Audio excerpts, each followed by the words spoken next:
Welcome to the Starting Over Stronger show, where you'll find help and hope for your divorce survival and recovery. Divorce well, live well.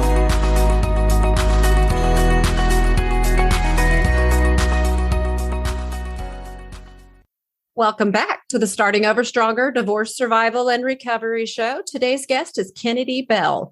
Kennedy is a wellness and lifestyle advisor and author. Thank you for being here, Kennedy. Thanks for having me, Annie. Tell us, who is Kennedy Bell and what led you to where you are today? That's a loaded question, isn't it?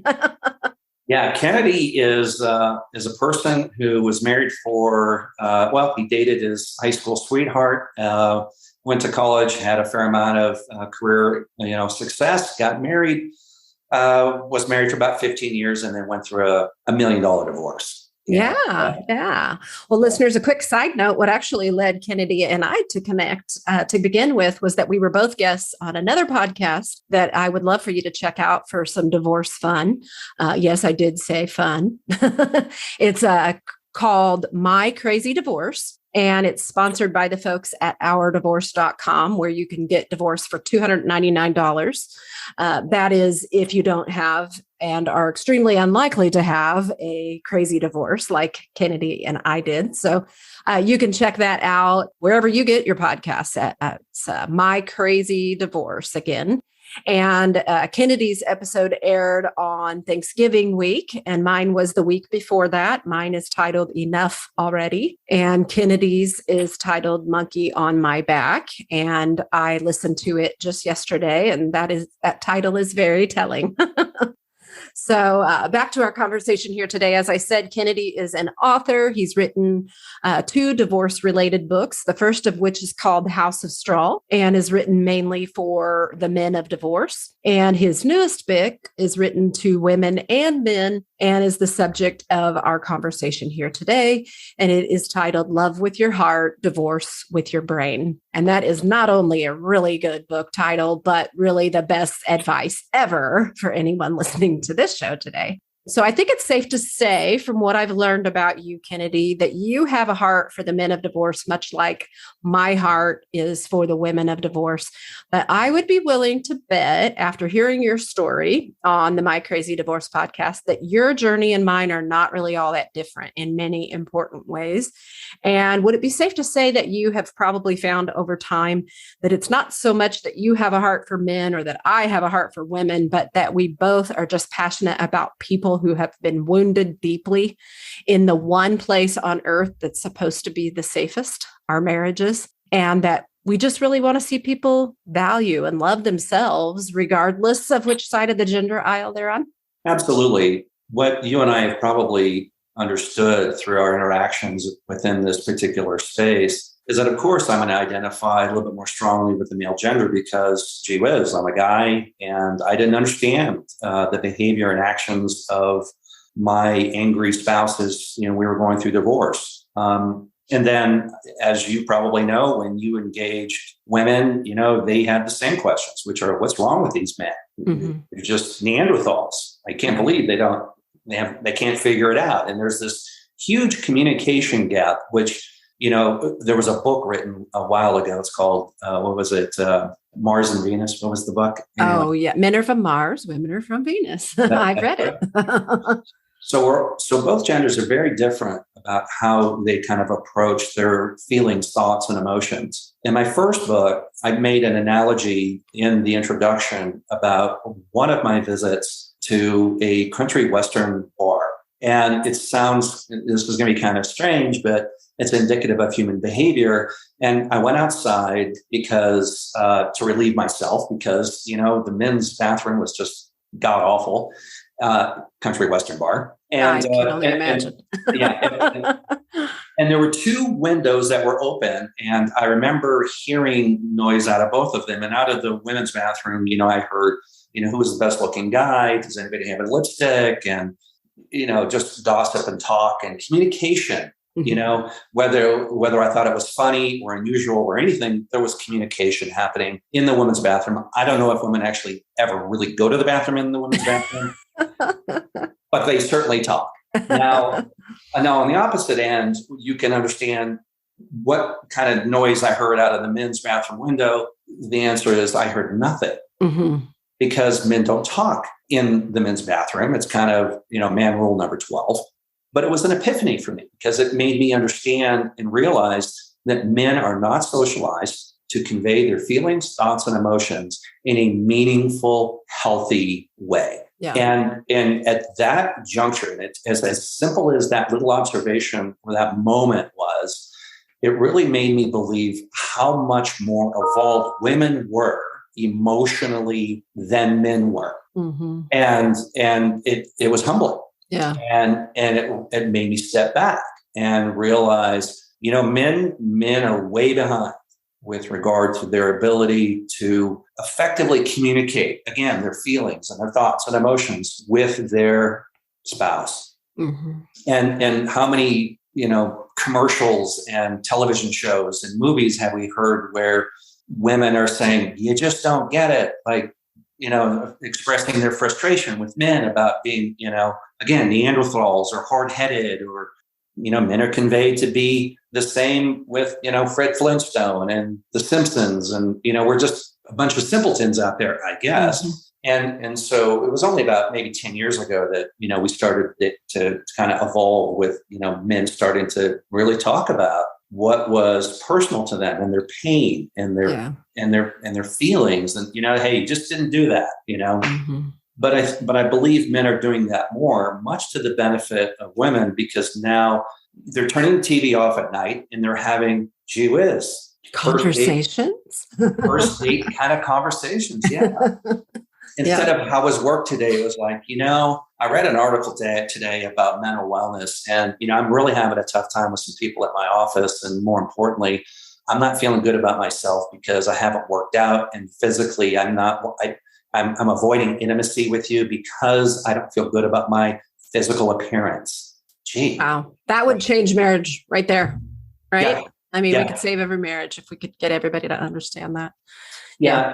And I also thought it was a little unusual that because I had so many questions and because I was hurt by so badly, like abused by my ex, it seemed like I enjoyed having conversations with women more than I did men, because men didn't have much to say at all. Whereas in talking to women, they had a lot to say, a lot of thoughts, ideas, and opinions and perspectives. And I was enthralled. I'm like, oh my God, we're just, men just need a self-help book. I actually thought about writing a book a long time ago about men who are going through pregnancies with their spouse, because men aren't told what to expect during pregnancy about women's idea of body image and what comes with that. And then what happens during and after birth, and that men are just kind of going to have to be celibate for however long. I have a good title for you. Yeah.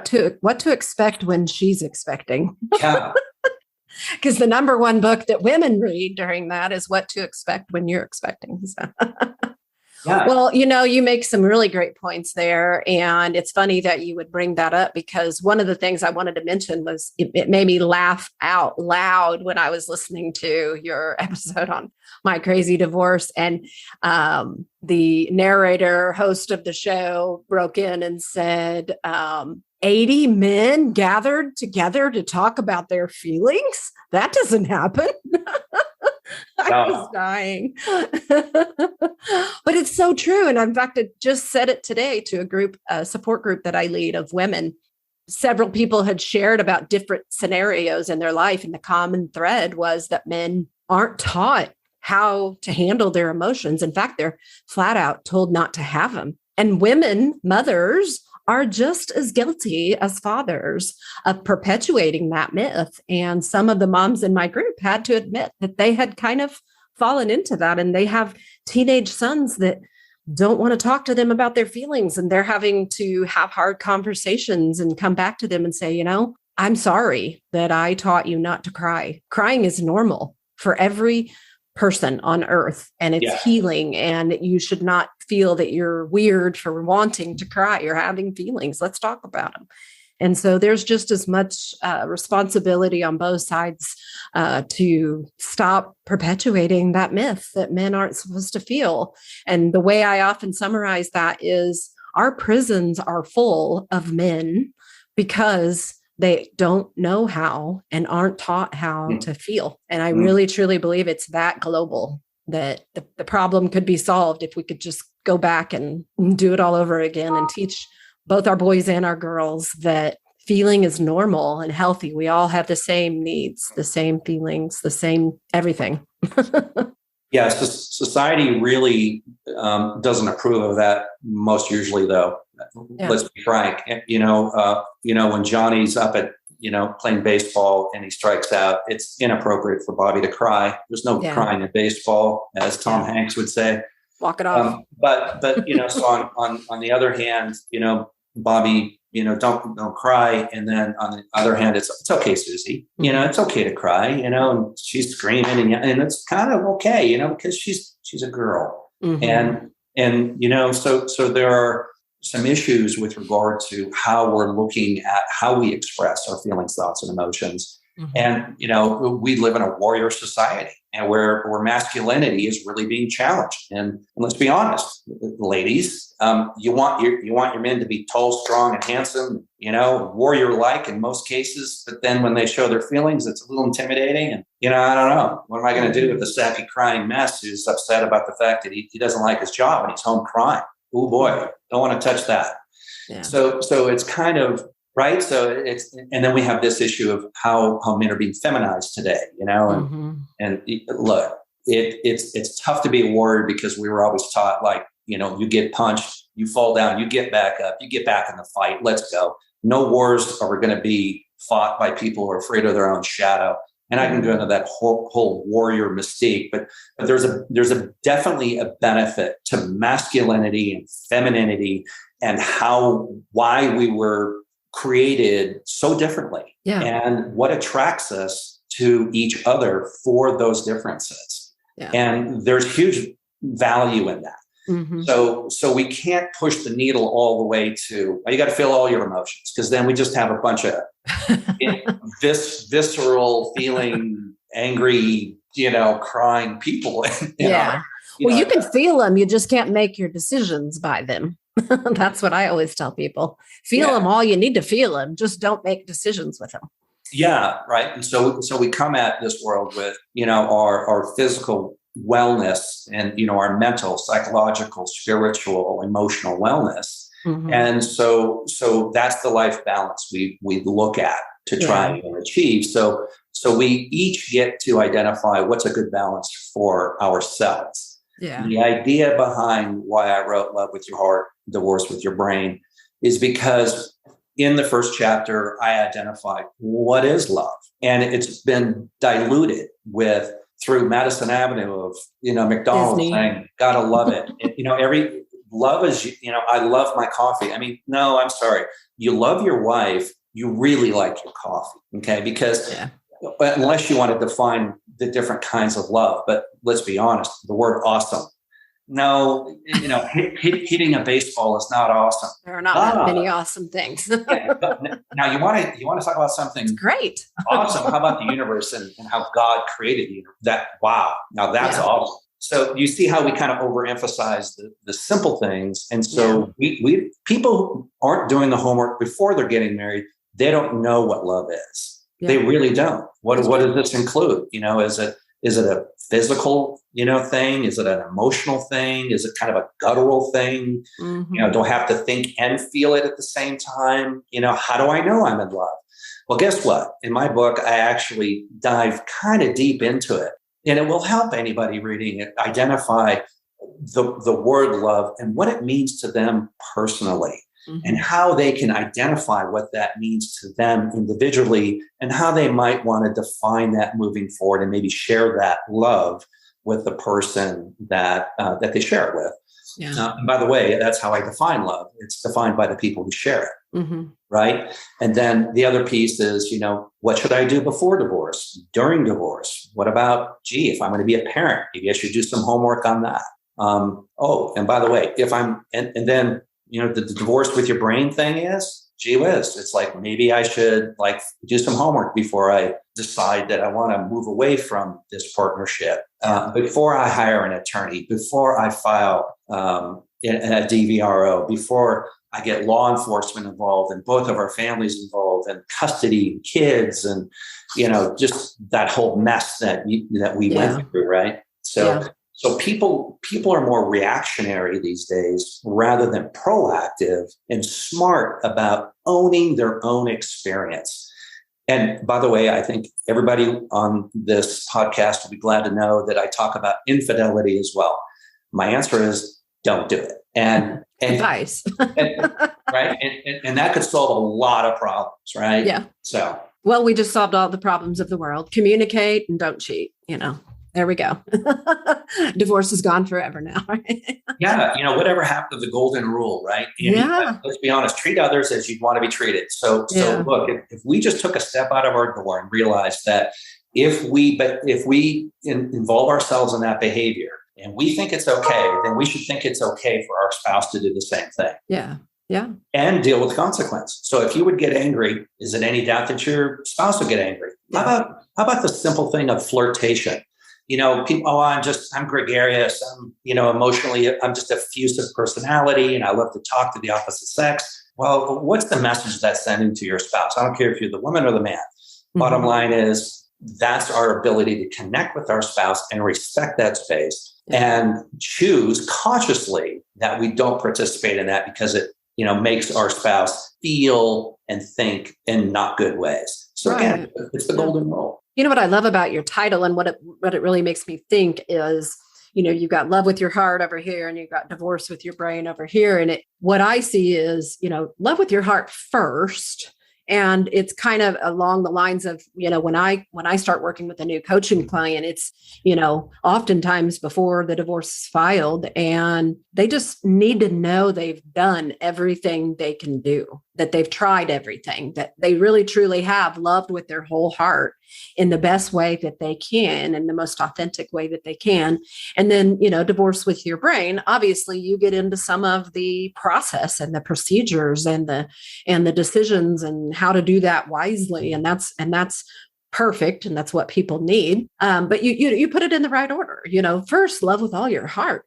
Yeah. But if that doesn't work, then call it for what it is. And now let's divorce with your brain. But there's a third part. So, your next book, it could be like, switch that around to, love with your heart on the other side of divorce with your brain, because we all go through that stage where, we kind of shut down and we just think we can never trust again. And how will we ever love someone the way we love that person? And, so it's almost like this sandwich, love with your heart, divorce with your brain, and then eventually learn to love with your heart again. Yeah. Anybody that's listening to this, I want to let you know, when you are going through a divorce and a traumatic experience like divorce, nobody ever makes a great decision. And so when I say divorce with your brain, I'm telling you, be smart about it, because the matters of the heart, when they get involved in the intellectual side of this transaction, divorce is a business. Okay. Yeah. And I made the mistake of leveraging my first attorney as a therapist. Oh my God, did I pay for that most people do. When that bill came, it was like $5,000 after my first meeting.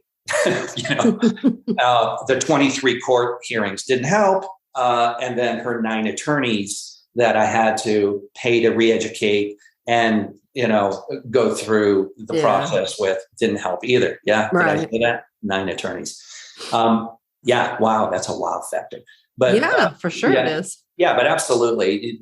People are going through life just kind of on a reactive basis rather than being proactive and creating their own experience and educating themselves about their heart and about their brain and how they think about approaching divorce. So I cannot emphasize enough.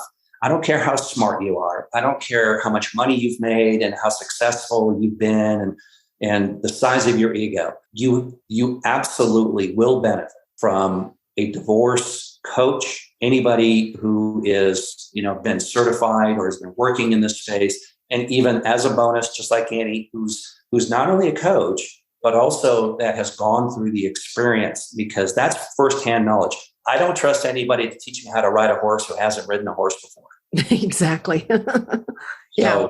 And you may have an amazing therapist, but if they're not educated in and experienced in the divorce industry, they aren't really going to be able to help you on the ground level like a coach is. And most attorneys will tell you that, they don't want to be your therapist. They don't want to be your coach. They want you to come clear and confident about your decisions. They can coach you and counsel you on the law and what the outcomes of likely, situations are going to be, but they don't want to coach you. They don't want to counsel you. Yeah. And let's be honest, and I don't mean to be disparaging to attorneys or therapists, counselors, et cetera, but let's be honest, they don't get paid unless they have clients. Yeah. And where a coach adds significant value is the objective of any good divorce coach will help you identify the problem, work your way through the challenges that you're experiencing, and find some kind of recovery and resolve to that. Mm-hmm. And so they're helping you get to the other side where the sun is shining. Because right now you're in a dark hole and there's no light at the end of the tunnel, and you're just buried in your grief and in your pain. Yeah. Yeah. Most people that are going through a divorce have never done it before, and they don't know what they're doing. And so, especially if there's been abuse or something, they don't have a voice. They don't know. They're scared. They're making fear-based decisions, and those are very expensive. Yeah.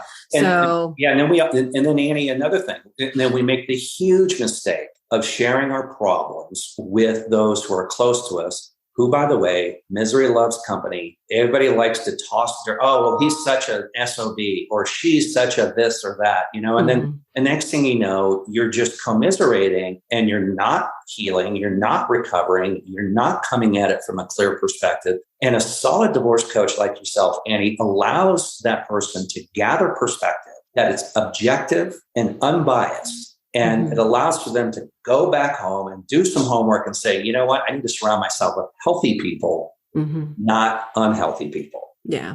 And the people that love you, especially if they've never been through a divorce, they're just going to tell you what you want to hear. They just want to make you feel better. They don't really know how to guide you, even though they might really want to, so. Yeah.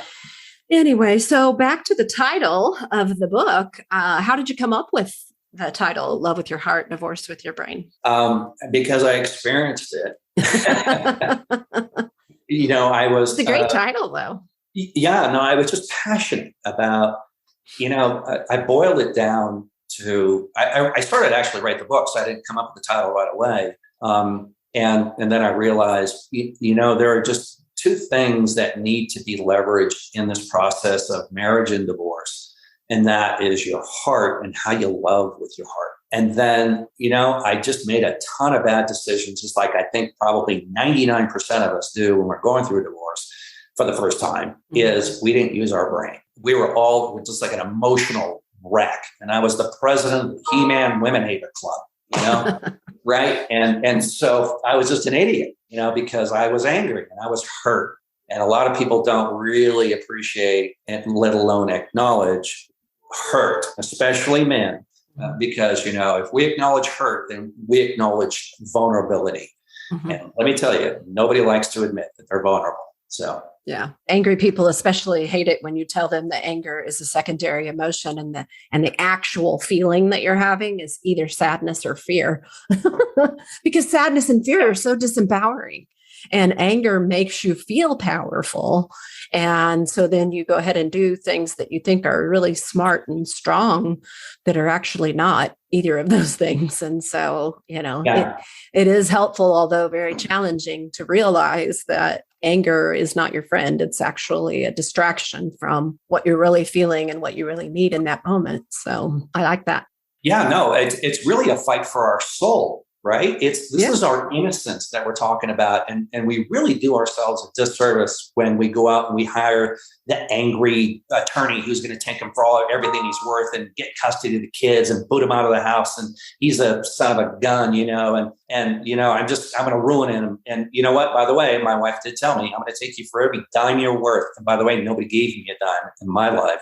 I busted my ass for every single nickel that I earned. And for her to say that to me was devastating to me. And guess what? She did a pretty good job.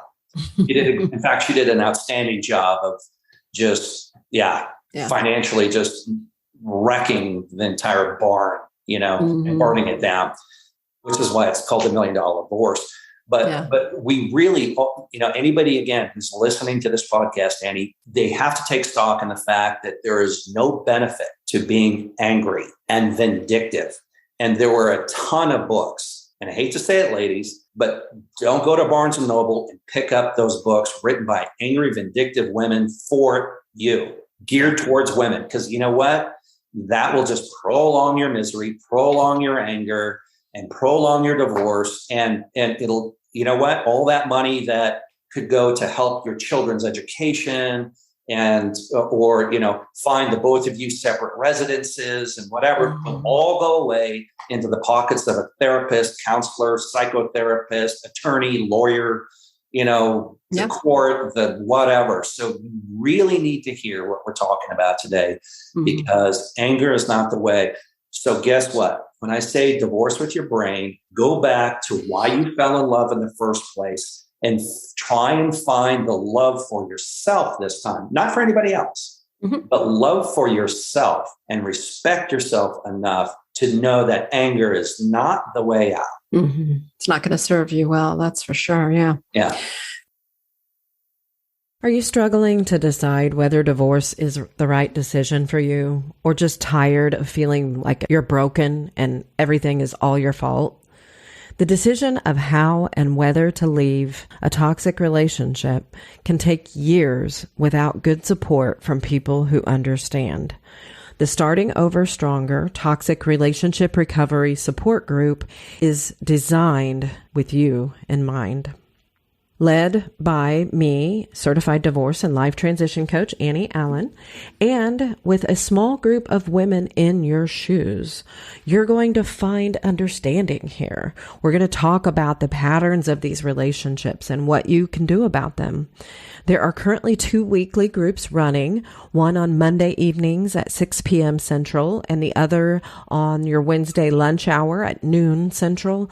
So whether you need an evening or a daytime group to meet your needs for privacy during this call, please consider joining us. If you're interested in learning more, just send an email with your interest from your secure email address that only you have access to Annie@startingoverstronger.com. And if you're in a controlling or abusive relationship, wondering how you could ever be a part of a support group like this without putting yourself at risk or exposing your desire to leave, please indicate that in your email and we can discuss solutions. You can make this work. And I know you feel alone, but you're not. Reach out and find the help you need. So when you wrote your first book, House of Straw, and then I don't know how much time transpired between then and when you wrote Love with Your Heart, Divorce with Your Brain, what led you to make that switch from writing directly to men only to writing to both genders? Well, there are some. I remarried, and then I have, and she's amazing woman. And then my sister, who is a bit evolved as well. And they gave me some feedback like, why don't you get away from the anger stuff? Why don't you, because you've kind of recovered, you've moved on. So why don't you use some of this energy to be a little bit nicer to the women that are out there? Yeah. And I was like, okay. All right. Yeah. You got a point. And you're right. And then I realized, it's men aren't going to heal if their women don't heal with them. Mm-hmm. And it's a mutual journey. Yeah, granted, you might be living in two separate locations and you might have a tremendous amount of dislike for each other.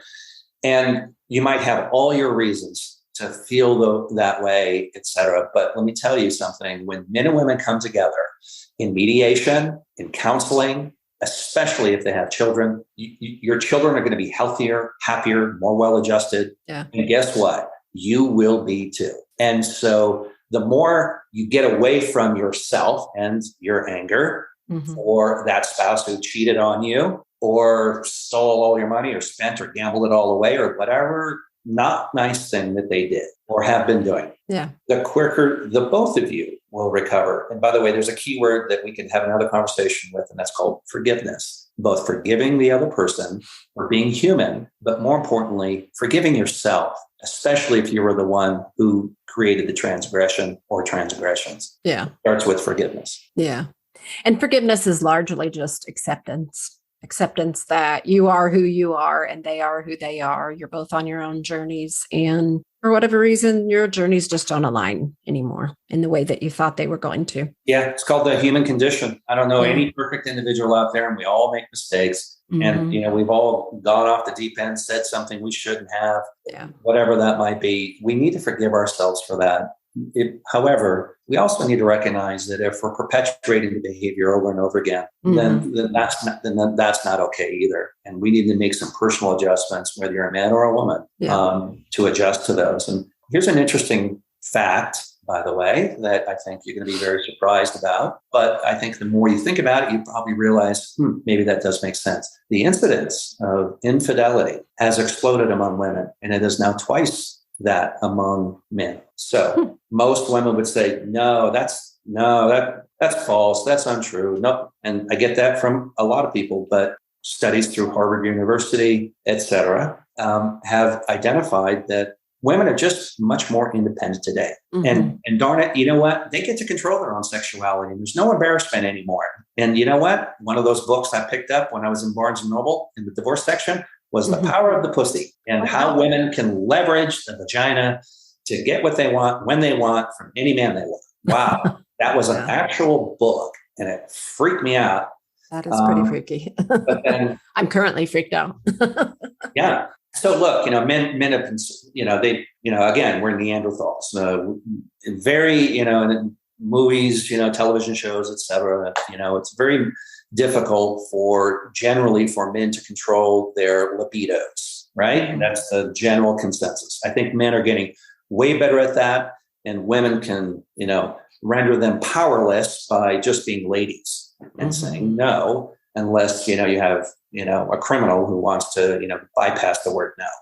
Yeah. However, just, look, women are making strides significantly in society. They're leading, I think the women are twice as likely to start new businesses as well. And you know what? Women are the majority in most Division I colleges as well. So men are falling behind in a number of areas. And it's just because we're not as enlightened and involved as women have been and then continue to grow into. So I'm sorry, guys. Yeah, I'm a guy. You got a lot of work to do, and women are just light years ahead of us. And, we need to start reading. We need to start meditating. We need to start thinking, and feeling and you know what? And sharing. And so what? So what if you step on your shirt tail and you sound foolish? Spit it the hell out and talk about it, and then learn how to communicate, because it's not easy. We all have a starting point. Okay, this is just for the guys. You ready for this? When I was starting my men's ministry group at this very large church, about 15,000 parishioners, they didn't have a men's ministry. They had a women's ministry. They had a children's ministry. They had all the ministries, but they didn't have a men's ministry leader. I thought that was a bunch of shit, because I'm a guy, and why are we being shortchanged? Yeah. And the church is telling us that men, we're the head of the household, but yet you don't want to lead us at all. You don't want to provide services for us at all. Wow, that's crazy. So in the middle, I had, as I was kind of ramping into my group, which wound up being 80 guys showing up at 6:30 in the morning every Saturday and going deep and really talking about some amazingly emotional shit in their life, which is what I demanded. And, we had a rule, what's shared in that group stays in that group. So it's safe. But I had about 15 to, I think, 20 guys at that morning table. And I asked everybody just to be silent and meditate and to ask what we need to be prayerful about.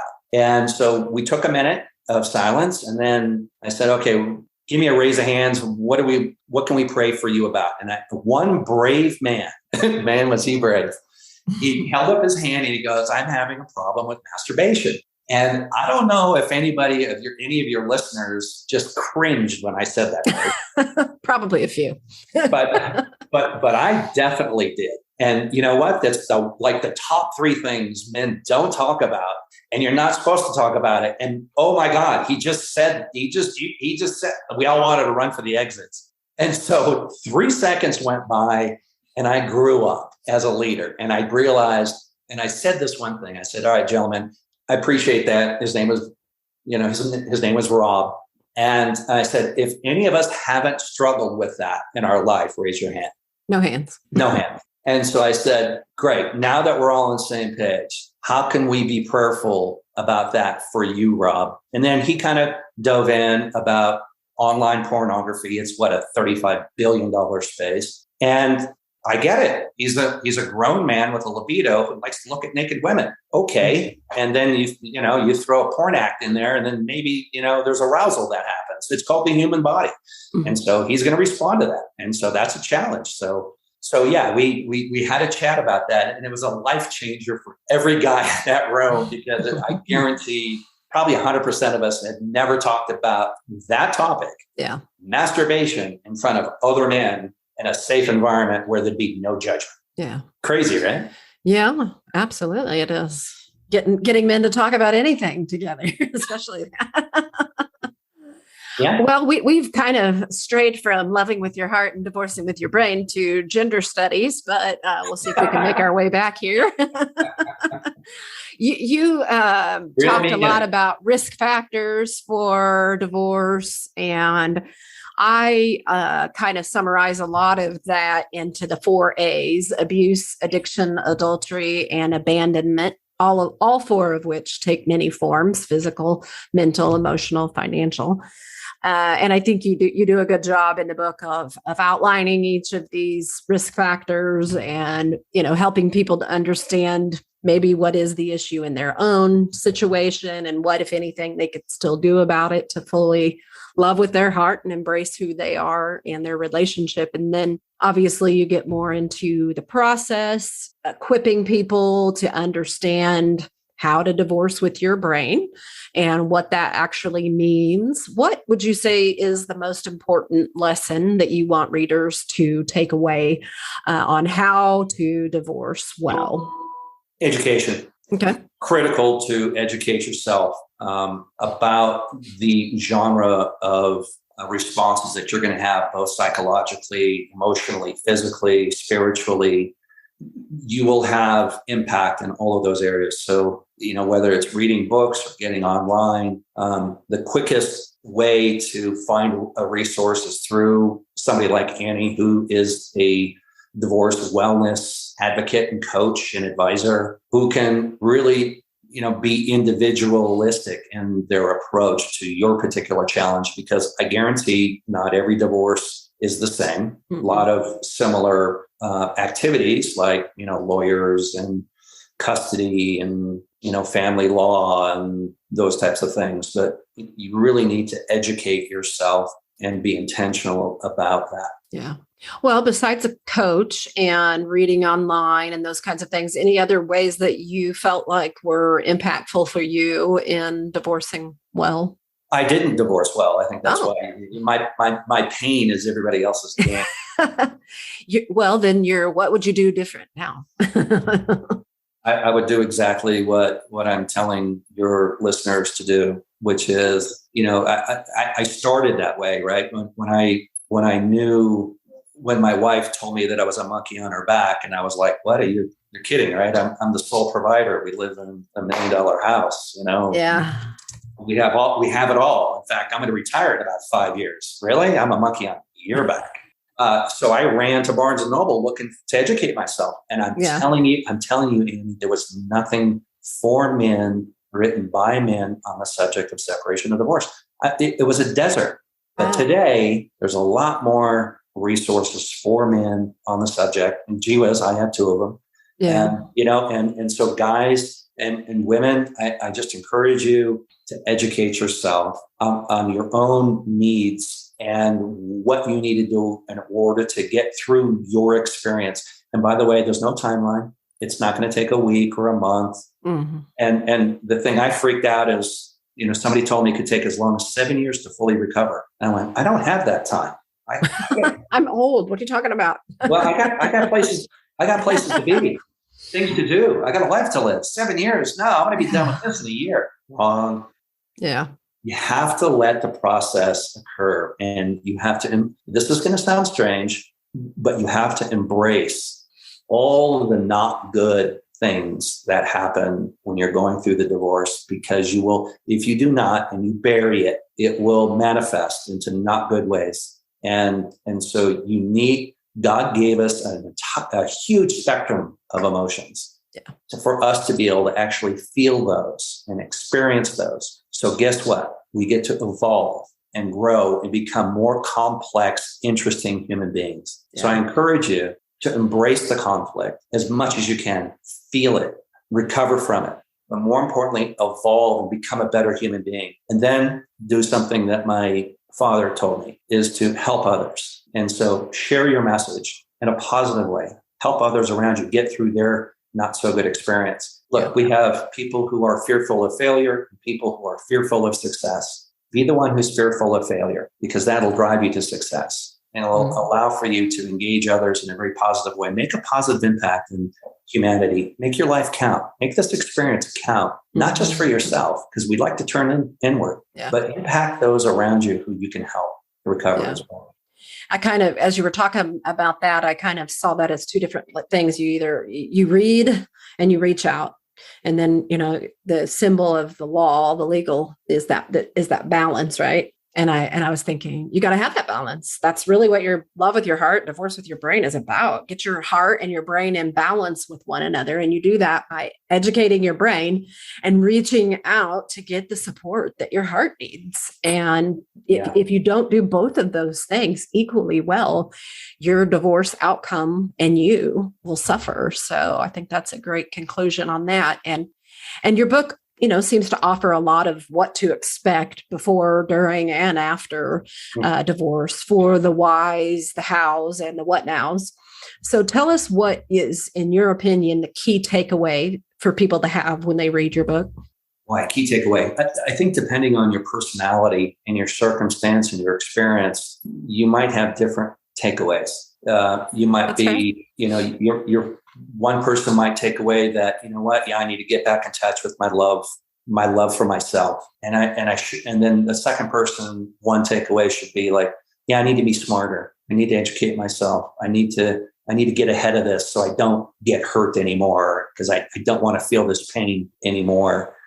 And then there are others who, are going to be indignant because you can't tell them anything and they don't want to learn anything. And they're going to be like, I only read half the book. It was kind of interesting, but I'm going to do this myself. And by the way, that's mostly men who, that's another thing. My sister and wife said, 90% of the readers of this material are women. Men don't like to read and educate themselves. That's true. And it's true. And it's, though, Annie, it's tragic. Yeah. It's tragic. It is. That they don't. And so I'm going to guess that most of your readers are women and or listeners, right? And people who subscribe to your content are women. And that's why I originally reached out to you, because I was so frustrated in our genre, in our ecosystem. There were just a total lack of men's voices. Yeah. And that's why I accepted your invitation, because guess what? I have had more outreach from men in the last month to 2 months than I've had in my whole career. And so I see that changing in a way. And I've had to kind of alter my marketing a little bit, because I've always felt more drawn to women because of my own personal experience, obviously. But I've connected with so many men who are feeling all the same things and experiencing all the same things. And like I said at the beginning of the show, I realized this isn't a gender issue. This is a people not getting what they need and deserve in their marriage issue. And I don't care which side of the gender aisle you're on. I want to help you if that's you.